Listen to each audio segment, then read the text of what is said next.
On today's show, disgraceful, unacceptable. Cannot believe they lost that game. No, Mavs gave it all they had. I got something to take away from this game on today's Locked On Mavs. I'm Luka Doncic, and this is Locked On Mavericks podcast. If you don't believe, you shouldn't be here. We have Kyrie. You are Locked On Mavs. Great, Rusty. Your daily Dallas Mavericks podcast. Almost done. Part of the Locked On Podcast Network. Amazing. Your team every day. Still can't eat milk. And welcome. You are locked on to the Dallas Mavericks. My name is Nick Angstadt, media member and NBA channel manager at the Locked On Podcast Network, your team every day. Thanks for being in every day or making Locked On Mavs your first listen today. Subscribe to our free Locked On Mavs newsletter, your one stop for the best news and analysis on the Dallas Mavericks and the NBA, straight to your inbox every day. Joining me, as always, on a postgame, the postgame prodigy, the microphone maniac. What you got for me, Slightly Biased? We had some difficulties tonight. Not the Mavericks. The Mavs. I had some technical difficulties. The Mavs had an injury report that was as long as a CVS receipt, and Slightly and I spent 30 minutes. You spent probably an hour and a half trying to fix your mic in playback during a live stream of this game.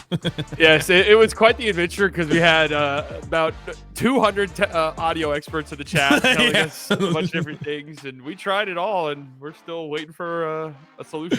Still trying to figure it out. So he's using the old mic, but today we got our normal mics, and we're gonna get into this Mavs loss to the Sacramento Kings. The Mavs were without a bunch of players: Luka, Kyrie, Lively, Klay, Naji Marshall, and you can't evaluate this team without Dante Exum. Still hasn't played yet for him. Kings killer. Remember he killed him right, and so the Mavs do lose this game, and we'll get into some of the things we saw, from some of the two-way guys and things like that. But let's start here. If I'm taking anything from this game, and it's not going to be a ton, when you're missing essentially your team, I'm doing the quote-unquote Mavs today. It's quote-unquote Mavs in quotes, and this wasn't a Mavericks team. So if you're going to try and take away stuff from this game, I'm going to start with what I saw from PJ Washington. 19 points in the first quarter. Finishes with 28 points. He was 8 of 20. Yes, not a great percentage. He missed his last 5 threes, sure. Went to the free throw line 10 times and scored 28 points in a game where he also played some pretty good defense at times. Had to play 38 minutes. And the Dallas Mavericks need to find guys, and have needed to find guys for years, that can give you something and can give you something extra, can score on their own, can do a little bit more, can do more than just catch and shoot threes, that can do a little bit extra. And PJ Washington showed us that he can do extra. I mean, he was hitting pull-up threes. He was hitting drive, like floaters and runners off of drives and things like that. He was running pick and roll, which we've seen a little bit more and more this year. We didn't really see a ton of post-ups tonight, but we've seen that from him this season. They start the game with it pretty much every time. And if the Mavs are going to win a title, they're going to need an overqualified role player to do a little bit more, to do what we've seen Derek White do and do what we've seen Aaron Gordon do and guys like that in past playoff runs. And PJ Washington's going to have to be that guy. And I saw something from him tonight that made me go, oh man, he may have even something more than what he showed us last year. Yeah, I mean, 19 points in the first quarter. Just a huge explosion in a game where you needed something like that. And obviously the Mavs came up short, but what was their lead at one point in the first quarter? They're up like 16. They're up at 18 with 50 seconds left in the first quarter. 18-point lead. I mean, that was built on the back of PJ Washington going absolutely nuclear in the first quarter. Personal 8-0 run. A personal 8-0 run. I mean, that was just absolutely crazy. And, like you said, I mean, just having guys that are even capable of doing something like that, let alone, he cooled off significantly from that point forward. But still, I mean, if you can just but if you have a role guy who's capable of just throwing in 19 points in a quarter, that's pretty significant. And they were like, these pull up threes. His three ball looks so much better this year. He shoots threes, and I feel like they're going in now. Last year after the trade, it was like his shot felt broken at times, and now it's like he's hitting pull up threes, transition pull up threes all over the court. Contested threes. It's not even just wide open. And that's the thing that I took away from this, that I sent to all the insiders. I texted and said, he's more confident in his three-point shot than I think he may have ever been in his entire NBA career right now. And I think it's the confidence that this Mavs team has given him, the confidence. I bet some of it is playing in Dallas. He's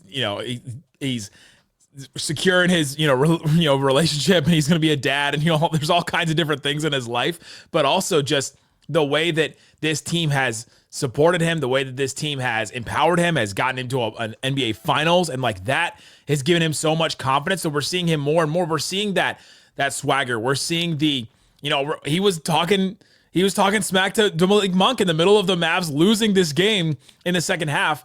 Malik Monk fouls him, and PJ Washington was going back and forth with him like he was Luka, and saying that was a foul. That was a foul. You can't dispute that.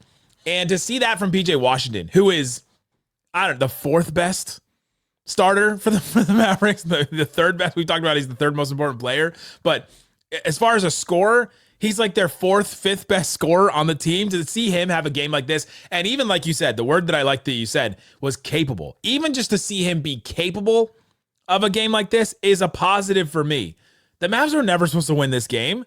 The Kings are underperforming this season, yes, but they have two all-star players in Fox and Sabonis, plus DeMar DeRozan, what he's supposed to be, plus Keegan Murray is supposed to be better than everybody that played on the Mavericks tonight, according to Kings fans. Plus, Malik Monk is a Sixth Man of the Year candidate every year. I mean, they had their full complement, their team, plus they had an interim coach, and usually teams that have an interim coach try to let's win one for our interim coach who was a former player. Imagine if Devin Harris became the interim coach of the Mavs. You think the Mavs would want to win one for him? And it was on the road for the Mavericks and all that. And the Mavs kept it close. And I'm from what PJ Washington did, that's my first thing that I'm taking away from this game is that just a great quarter from him. And that was enough. Yeah, I mean, they played hard. The Kings would do a game like this. It's just anytime I see a team that's has talent on the roster, the Kings are more talented than their record shows, and they're built very weirdly. There's a lot of questions about Sabonis. Can he be the guy in your team? I've had the answer to that question for years. No. De'Aaron Fox, there are a lot of questions about him and stuff like that. His commitment, this is just what I've seen from Kings fans. I'm not weighing in on that, but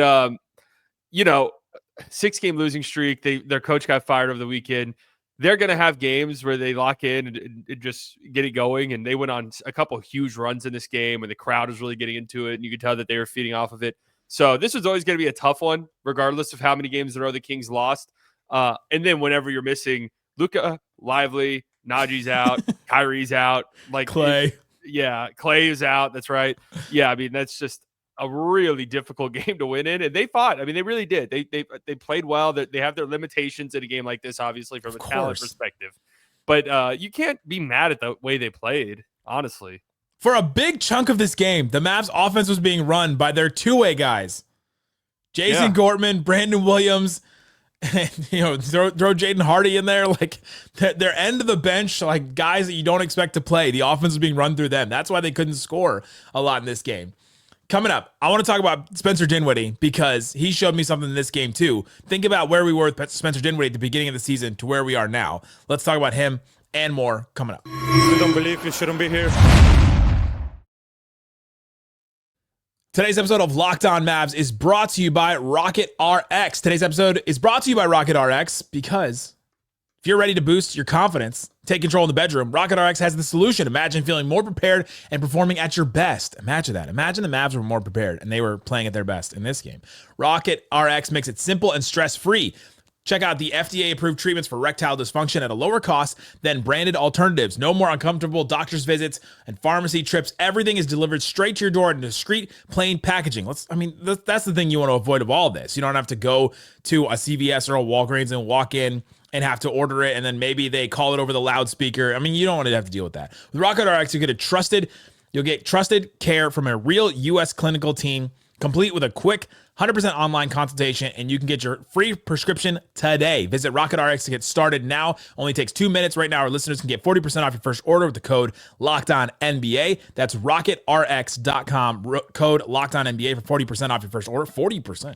Terms and conditions apply. Rocket RX. Better sex made simple. Shut it down! Let's go home! Thanks for hanging out with us on Locked On Mavs, making us part of your day. Being an everydayer, part of the Raccoon Squad, what we call our listeners. We appreciate each and every one of you. Check the QR code for different ways to follow the show, including to become an insider and get text straight from me and Isaac. Thanks to everybody who listened and watched on while I was gone. I'm back, baby. I'm back. He's back. Can't get rid of me that quick. All right, Slightly. Back for good. Let's talk about Spencer Dinwiddie, because about a month ago, we were so down on Spencer Dinwiddie and what he brought to this team, and just hoping, praying that he could be the player that the Mavs build him to be. When the Mavs signed him in the offseason, when I got so excited about the Mavs getting Spencer Dinwiddie, he was billed as this player that could be a spot starter, that could be their sixth man. I did a whole episode in the offseason about how I think Spencer Dinwiddie's their sixth man and not Daniel Gafford or anybody else. And then he starts the season and just doesn't look good and doesn't look like he had anything to offer. And then you take a game like this, 30 points, 6 assists, got to the free throw line 12 times, played 35 minutes, ran the offense. And Jason Kidd said this after the game. He said that PJ Washington and Spencer Dinwiddie gave us everything that they had. And I think that he's right about that. We're going to get t-shirts made with that quote. Make sure you save that quote. We're going to get t-shirts. What is that from? That was from when Luka said that he's got when I play and I play like on defense, and when I step up on defense, the team plays better. We have to have that. Okay, nice. Yeah, Dinwiddie was. I mean, again, I don't really have too many negatives to say. I do have one issue that has been a prevailing issue that I've talked about at times that we'll talk about later, I'm sure. But yeah, Spence. I mean, this is perfect for a guy like Spencer Dinwiddie, who's, again, I thought going into the season would probably get a decent amount of DNPs. Now, Hardy has not made anywhere near anything close to the leap I thought he might have made, and Exum's been out, obviously. Now you've had Luka miss time, Kyrie's missed time, and Dinwiddie, in a game like this, in order to even have a chance to win, Dinwiddie would have had to have gotten 30 points. Like, it was like actual prerequisite, and he got there, and it wasn't enough in the end, but 12 free throws. I mean, he got to the free throw line, was uber aggressive. Yeah, he played really well tonight, so shout out to Spence. 30 points on 18 shots. It's efficient. It's not. Really it's not even that he chucked like 30 shots and we're going, it's just a volume game. Yeah, he had the ball more, but he showed us. It's again the word that you use, capable. The fact that PJ is capable of what he showed, that Dinwiddie is capable of what he showed in a game like this. He got the Mavs started too. That's the other thing about this is with Dinwiddie and with what PJ showed, they had nobody to set them up. This whole team, this whole offense is built on Luka and Kyrie setting everybody else, using their gravity, using what they have, using the roll gravity of the two bigs to get open shots, to get extra, one-on-one coverage or whatever. And they did this without getting set up at all in a game like this. And I think that's something big. Dinwiddie had 11 points in the first 5 minutes or so of the game, and that got the Mavs out to a hot start. And then PJ went on his little run there. And so I think that's significant. Yeah, and I mean, when healthy, if this team ever is healthy at any point, you're talking about a guy who's like the 8th or 9th or 10th guy. Is there 9th in the rotation? Yeah. So I mean, that's a great luxury to have, and you saw at times in the playoffs last year, especially the finals, how much they just desperately missed that. Let's go through this game because I just mentioned Dinwiddie got them started with 11 points in the first 5 minutes. They were up 19-13, and then you get a couple of just bad mistakes from the Kings. You had that Monk missed the inbounds pass. Like that was a play where if that happens in the fourth quarter, I think the Kings lose this game because it just messes up your momentum so badly that he just lost the inbounds pass over his shoulder and went out of bounds. Maybe. Then the Kings have 3 turnovers in a row, and PJ goes on his 8-0 run right there, and then it's a 27-15 game for the Mavericks. Coming out of that timeout that the Kings took, when the Kings took a timeout to stop a run, PJ walks right into a 3, takes it. It's 30-17 after that, and a couple more PJ plays, and all of a sudden you look up, 50 seconds left in the first quarter, and the Mavs have an 18-point lead. Yeah, and I mean it felt as though this game could have got one of two ways. The Mavs could have kept piling on a little bit in the second quarter, and the stadium's booing, and there's they just turn on them. There's this level of, oh my God, is somebody getting traded by the end of this game? Are we going to see Fox on the bench, and then they cut to him on the bench and he walks to the locker room and we get a report that he got traded mid-game or something? It's a Harrison Barnes situation. Yeah, it's a Harrison Barnes situation. Or it was going to be like what we saw where the Kings start making runs against this hospital Mavs team, and this Kings fan base that's just so desperate for anything right now gets into it. And that's exactly what happened. Yeah, so you finish that quarter. The Mavs, they didn't finish the quarter super strong, but they're up 37-23. And then what happened after that is the Mavs just ran out of offense. They just did not have the offense to stick with the Kings They scored 23 points in the second quarter, 17 points in the third, 23 points in the fourth. A lot of that was garbage time. I don't know if you could tell the difference between the Mavs garbage time squad and the squad that was out there for most of this game. But like I said, you had Jay-Z and Gortman, you had Brandon Williams running the offense, you had Jaden Hardy, who's just coming back from an injury, trying to run the offense, and they just couldn't get anything going in any significant way. And unless it was PJ creating or Dinwiddie creating, there was just nobody else to help them. You know, I think Grimes had 11 points, and he was the third leading scorer on the team. That's just not going to get it done in today's NBA anymore. They needed somebody else to get there. And there's a bunch of other reasons they lost this game, but the first one, I think, to me, is just they just didn't have enough offense. They didn't create enough offense. That's it. Yeah, I mean, they're just missing their horses tonight in that regard. That's really just end all be all. Should we play the game? If they had this player, would they have won? Because sure. Your chat was, if they have Naji, you think they win? You made a good point. If it was Naji from the stretch where you had like 5 straight 20-point games, yeah, probably. That Naji, the one that we saw when Luka was out the first time. If they had Klay, do they win this game? No, I don't think so. Okay. We can keep going. If they had Dante Naji and Klay, maybe. Both of them, okay.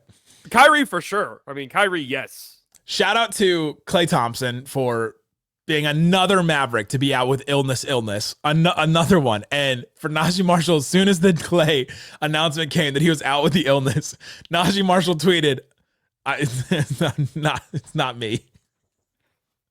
Do we think he's actually sick? Do we think you think he's getting traded?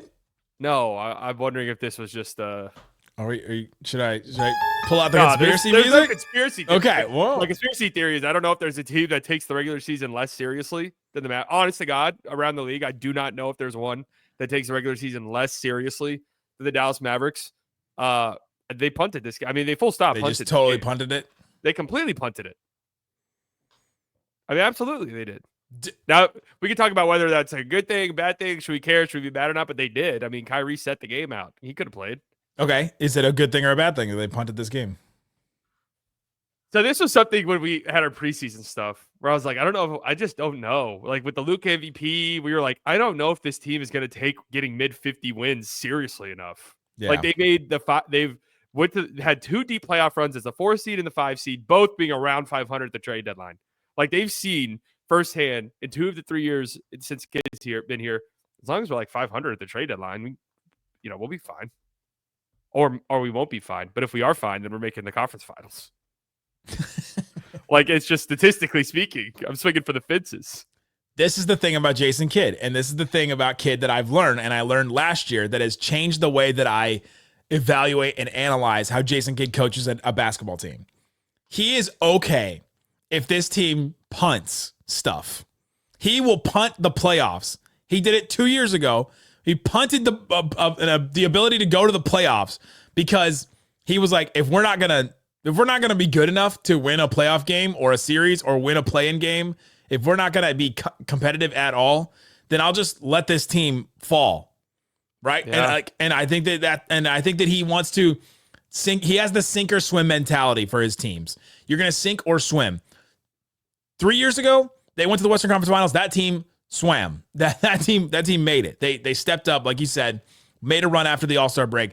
Last year, that team made a run after the All-Star break. That team and he didn't give up on that team at all, but he gave up on that team 2 years ago because it's okay. And we've seen games like this where he'll just let him die and let him go through a run. And that's one of the reasons why I think he doesn't call timeouts sometimes during big runs from other teams. I think Phil Jackson did this a lot, where he just let him, all right, you got to figure this out. Can you guys get your way out of this? Because they've got to figure that stuff out in playoff games. You can't just let a team, you can't just like micromanage every single little team, every single little thing in a game. And I think that's what Jason Kidd does with his teams. And a game like this is kind of one of those where they just punt a game because it's like, all right, we'd rather be good and healthy for the stretch run. And Kyrie has played a ton of minutes. Oh yeah. And that's what I'm saying. We can argue whether it's good or not. Because one of my things when I didn't think this was going to be that fun of a month, when everyone I saw a bunch of people who were like, "Hey, they could still go, 12-10. Like that's like they'll still like that's their floor." It's like, dude, the floor is low because like Kyrie's not going to be playing 40 minutes a night. Like that, he's going to have rest games like tonight, which I'm cool with in the long run, by the way. So I want to make sure I say that because I said I threw this up, but that's the truth though, is that they're cool with losing games in December. End of December, if it means Kyrie's healthy in March and April, like, of course you would make that trade-off. And I want to say this, I've seen, like, if you have any criticisms of Kid tonight and like he didn't do X, Y, and Z, dude, get a grip. Please. Yeah, this is not the game to do it. There's Other games. Do you want him to snap his fingers and turn to 2003 and take the court? Because that's genuinely the only way Kid could have really impacted. That team would have been sick. That would, yeah. If you have 2003 Jason Kidd on the team, yeah, that's pretty great. But like, if I check people like, why is Kid not taking time? It's always the timeouts. Come on. It's always the timeouts. It's the easiest thing to say. The timeouts. They don't fix everything. Should he call them sometimes? Everything. Yeah, but 15-2 run, like when does he call it? 10-0, 8-0, 7-0, right, you know? It's never the right answer. It's a lose-lose game. But the Mavs lose this game and they punted this game. And you know what? It's a long run decision for this team. They'd rather be ready for a postseason run than to win a random game, and it may affect their seeding. I mean, that's the thing we're gonna have to watch. We're gonna be standings watch at the end of the season, and we're gonna look back at a game like this and say, what if they had just played Kyrie? What if they only had played Kyrie Giannis minutes and he just played 30? You know, like what if they just did that? That's the other thing that I wonder is that Kid will also just go all in, and Luka will play 40 minutes in a game. Kyrie will play 40 minutes in a game. When could you get away with him playing 30? Could you do that and just say, all right, you're only playing this amount of minutes, and try and limit him that way? But I don't know if it works like that with those guys. It depends on how their relationship is at this point. But yeah. So Mavs lose this game. They punt on it. And there's a couple reasons why the team that was actually on the floor lost this game. And there's one big one that I want to talk about. We got to talk about Gafford, and we got to talk about some of the issues there with Gafford and what we saw in this game tonight, because it was not a great game. There's some good things, but there's definitely some bad things. We'll talk about that and more coming up. You don't believe you shouldn't be here. Today's episode of Locked On Mavs brought to you by Rocket Money. I have used Rocket Money. I was at a point in my life where my finances were all over the place. I had a checking account, and money would leave the checking account and it would enter the checking account, and I didn't know where it was going. And there was just all kinds of different things, and I had so many different lines on my transaction list. I would, you download the PDF from your banking website, and you're just like, I don't even know what some of these transactions are. Rocket Money helped me to sort all those things, to know exactly where it was. And it helped me with subscriptions, because I was paying for extra subscriptions to like Paramount Plus or something that I never use. And it helped me to cancel those. It helped me to lower some of my bills that I know I was going to use. It helped me with my phone bill. It lowered that. And they did it without me even having to lift a finger, basically. They have saved their users $500 million in canceled subscriptions. They're saving members $740 a year when using all the app's premium features. For me, the best feature was the subscription, was just the way that it tracked all the different and sorted all the different money things. So just use that. That part is free. And if you want to do some extra things, go ahead and use all their other premium features. Cancel unwanted subscriptions. Reach your financial goals faster with Rocket Money. Go to rocketmoney.com/lockedon today. Get a hold of your finances. That's rocketmoney.com/lockedon. rocketmoney.com/lockedon. Shut it down! Let's go home! All right, Slightly. We gave the Mavs some credit for the good things that happened in this game. We talked about we gave the front office some blame for this game because we think they punted it in a way. The players that were actually on the floor, they ran out of offense. They didn't have their horses, like you said. But there are some big things in this game that just really frustrated you. And one of them was the offensive rebounding. The Kings got 18 offensive rebounds, and they scored 17 points off those off second chance points, which 18 and 17, that's not a bad ratio. Like that's not terrible. But 18 offensive rebounds to the Mavs too, that is brutal. And that'll lose you a game if you have your horses or not. The Mavs having a 6% offensive rebound percentage, which is in the 0th percentile, like zero, awful, terrible. The Kings had a 38% offensive rebound rate, which is in the 91st percentile, which is incredible, elite. That right there is brutal. And it's hard to just blame it on one player and put it on one player, but Gafford's rebounding problems have been an issue this season, and I think we saw it in a game like this. Yeah, so here's the thing. I mean, like you said, you're not going to win any game when the other team scores or attempts 24 more shots than you do. Like that is such a 100 shots to 76. Yeah, good luck winning that game. Especially when you're missing guys offensively. 10 more free throw attempts for the Mavs. You get True. A little bit there, but true. Okay. That takes 5 shots away. That's it. That's still a crazy number. But the Gafford thing. So here's the dilemma, right? If you look at Gafford's career, his numbers, these are his on-off numbers. The defensive rebounding percentage, Gafford's on-off numbers. So how much better the team is percentage-wise, rebounding when he's on the court versus when he's off. Here's his percentile in the NBA since he's been in the league. First percentile, his rookie year. That's bad. 10th percentile. First percentile. 10th percentile. 12th percentile. 8th. 5th. 21st this year. That's not ranking. That's percentile. Yes, that's percentile. That's he's been a really bad defensive rebounder throughout his career. Good offensive rebounder. Hasn't really been that good this year, but a horrible defensive rebounder throughout his career. And it really stings. And look, I mean, anyone who's like, people have talked about this with Gafford. This isn't like a secret that we were just now discovering. We already kind of knew this, but the idea was like, well, Gafford, especially coming off the bench, can just kind of dominate these bench bigs and can score, and we can get the ball in the post, and they're too small, whatever the case may be. And that is true. What my big problem is, and it's becoming a more increasing problem, is Dereck Lively falls on the ground and misses 5 games. This is a problem that I'm growing very concerned about, because this best center duo tandem, the best center tandem, that's if Lively plays. And he's already missed time again this season. He only played 55 games last year. And we can call these things freak injuries. They are like weird freak injuries where someone falls into his leg or he falls weird on the ground. But it happens. And he misses time all the time when he goes down to the ground and falls. I don't even remember him getting hurt in that Christmas Day game. I remember him falling. Yeah, I remember. He fell, but like he finished the game. Yeah, well, it's a hip contusion. That's the other thing is it's a hip contusion, which is like a deep bruise. So you can play, and if it was a playoff game, he's probably playing, but they're letting him heal for 3 games now. He was out for Phoenix, Portland, and now Sacramento.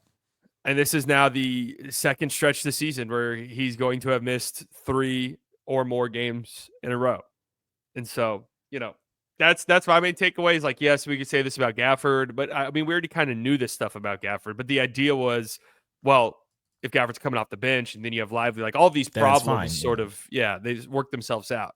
It becomes a bigger problem when Gafford's having to play 30 minutes because Lively's out again with something. I mean, well, and it gets worse when you have to stagger bigs in a different way. So you can't just play Maxey next to him. So you have 2 bigs that makes it a little bit easier for rebounding. You don't have Luka out there, who's one of the Mavs' best rebounders. Like there's just a bunch of different things where you just can't always be PJ and Gafford all the time to cover up for some of those weaknesses, or Luka and Kyrie making the offense so good that you don't have as many offensive rebound opportunities. That's another thing too. But yeah, I thought that was a big issue in this game that popped up where you go, man, they're really struggling to get offensive boards. And it wasn't just Gafford, but he was the top of the list for me. Yeah. It definitely was a problem and a big factor in why they lost tonight. And there's a couple different reasons why. He is smaller, right? He's not a 7-footer. Sabonis is one of the best rebounders in the NBA. So it's not like this was an easy task for Gafford or anything like that. But we've talked about this before. He tries to sell calls every now and then under the basket, which is just like, man, can he go for the rebound? We talked about this in the stream. He doesn't have like a great double jump. So if there's like an initial effort for the board, it's tipped up in the air. Yeah, the second jump is just not where it needs to be. But again, these are all problems that we've already kind of known about when it comes to Daniel Gafford, and it's just these problems are easier to see whenever he's playing 30 minutes because he has to. Yeah, it gets super exposed when he has to play 28 minutes in a game like this, and you strip away a lot of the other teams, like pretty much all of the team's strengths. He stripped them all away. You're like, all right, let's only expose the weaknesses of some of the players on the court here. Yeah. And that's super tough. We saw an extended run of some of the two-way guys. Brandon Williams was looking pretty good. He played about 20 minutes, scored 10 points, a couple of assists. He was looking all right to me. I mean, he looked like the best playmaker on the court for most of the game, honestly. He had some nice passes. He did. I'll take that. Yeah, I'll take that too. The Kings, man. This is not a good team. No, they're not. I mean, they got the win tonight, and they overcame a big deficit in the first quarter. We talked about, that could have gone a couple of different directions. So, but yeah, I mean, they are who they are. Like they're probably a 500-ish team. Yeah, they underperformed, but yeah, they're brutal. That to think about all the talent that was there, and the team that won almost 50 games was third in the West a couple years ago. It's just a far cry from that team with pretty much the same players overall. I mean, you just look at their rotations in comparison to like a healthy Mavs rotation, because this Kings team, unless I'm missing something, I mean, they're not really missing anyone. No. I mean, Devin Carter, he hasn't played yet this season, but he might make the rotation by the end of the season. I'm not sure.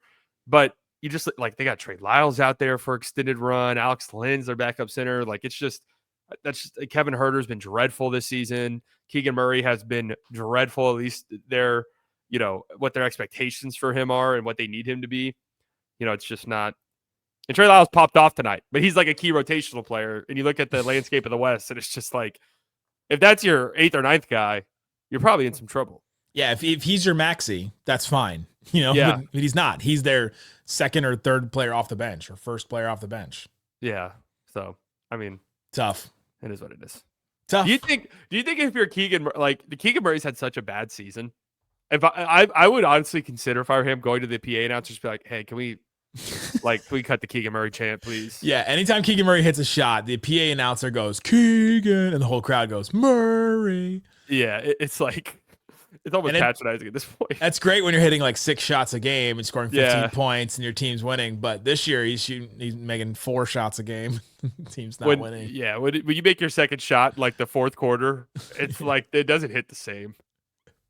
No, it doesn't. It doesn't. Tough. There you go, guys. Thanks for hanging out with us on Locked On Mavs. Go check out Locked On NBA Game Night. I'll be on there with Tony East, and I'll be on there. I'll be on there tomorrow. I don't know. You're just hanging out. Okay. I'll be on there tomorrow as well, doing Locked On NBA Game Night. So subscribe to that show, guys. Thanks for hanging out with us on Locked On Mavs. Check the QR code for different ways to follow this show. Thanks for hanging out with us on Locked On Mavs. We'll be back tomorrow. Peace out.